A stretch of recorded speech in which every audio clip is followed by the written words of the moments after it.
내년 집값은 결국 폭등한다. 역대 최저 입주량의 경고. 2023년 12월 21일자 기사입니다. 15,627채 부동산 빅데이터 분석기업 아실이 계산한 내년 서울 아파트 입주 물량 규모다. 정부가 예상하는 2024년 서울 공동주택 입주량 16,681채와 비슷하다. 내년 이후도 상황은 나아질 것 같지 않다. 윤석열 정부 들어 아파트 인허가 물량이 계속 줄고 있기 때문이다. 기준 올해 1월 10월 서울주택 인허가 물량은 21,849채로 전년 동기 대비 40.1% 감소했다.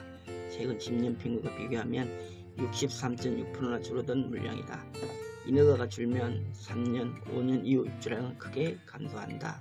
다른 지역도 마찬가지다. 경기도 아파트 입주량은 내년 96,372채로 올해와 비슷하지만 2025년에는 56,671채로 반토막으로 줄고 2026년에는 19,240채까지 급락한다. 인천이나 다른 강역시도 2025년 이후 입주량이 급감한다.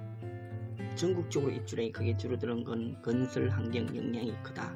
부동산 PF 대출이 부실 위험 때문에 주택업체들이 PF 대출을 받기 힘들고 높아진 땅값과 급등한 공사비 등으로 적극적인 사업을 펼치기 어려워서다.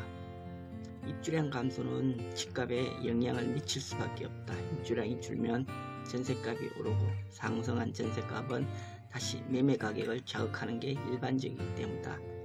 내년 이후 집값 반등을 예상하는 사람들이 가장 큰 근거로 입주량 감소를 꼽는 것이기 때문이다. 입주량 감소는 내년 이후 집값에 어떠한 영향을 미칠까? 입주량이 줄어도 수요가 더 줄면 집값은 하락. 아파트 입주량과 집값의 관계는 사실 논란거리다. 별 영향을 주지 않는다는 시각이 있고 결정적인 영향을 끼친다고 판단하는 사람도 있다. 내년 이후 집값이 하락할 것이라는 전망하는 사람들은 지금 시기가 이명박 정부 때와 비슷하다고 판단한다. 아파트 입주량이 줄긴 하지만 크게 늘어난 가계부채, 고금리 여건 등으로 주택 수요가 더 위축되기 때문에 집값은 오르기 어려운 구조라고 보는 것이다. 집값은 입주량의 보행지수 이와 달리 아파트 입주량이 주택시장에 결정적인 영향을 미친다고 보는 시각은 중장기 흐름을 강조한다. 시계의 지표로 입주량과 아파트가 변동률을 비교해보면 추세적으로 맞아떨어진다고 분석한다. 입주량이 매해 시장 상황에 따라 그때그때 집값에 반영되지 않을 수 있지만 결과적으로 가장 큰 영향력을 발휘한다는 것이다. 실제로 문재인 정부 때 집값이 많이 올랐던 건 박근혜 정부 때 평균을 한참 밑돌 정도로 감소했던 입주량이 그 효과를 발휘했고, 이명박 정부에서 집값 하락세가 컸던 건 앞선 노무현 정부 때 공급이 많았던 효과가 컸다고 분석하는 전문가가 많다. 입주량이 줄거나 늘어나면 짧게는 1, 2년, 길면 3, 4년 누적되다 어느 순간 폭발적으로 집값에 영향을 미친다는 생각이다.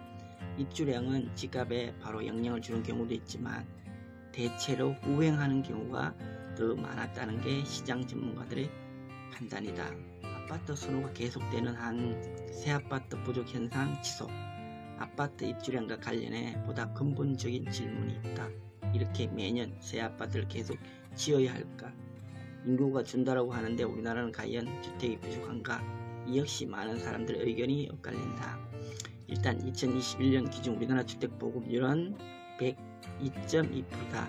전체 주택을 일반 가구로 나눈 수치로 한 가구당 한 채씩 집이 돌아갈 만큼 지어놓긴 했다는 이야기다. 서울 기준으로 94.2%, 서울과 경기, 인천을 합한 수도권 전체 보급률은 96.8%이다.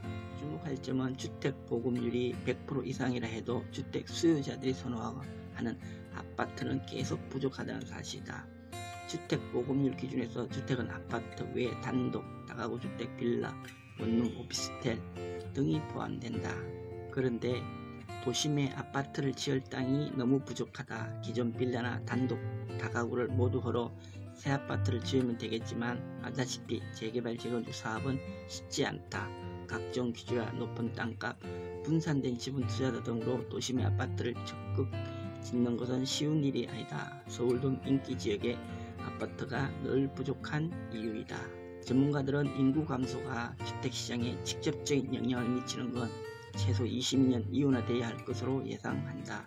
물론 지역별로 먼저 영향을 받는 곳이 나타날 수 있겠지만 인구가 몰리는 수도권은 영향을 가장 늦게 받을 것으로 전문가들은 예측한다. 저출산, 고령화, 지역 소멸 등 우리나라보다 먼저 인구 축소 시대를 겪고 있는 일본의 경우도 도쿄 등 도심 역세권의 집값은 여전히 오르고 있다. 헤럴드 경제였습니다. 감사합니다.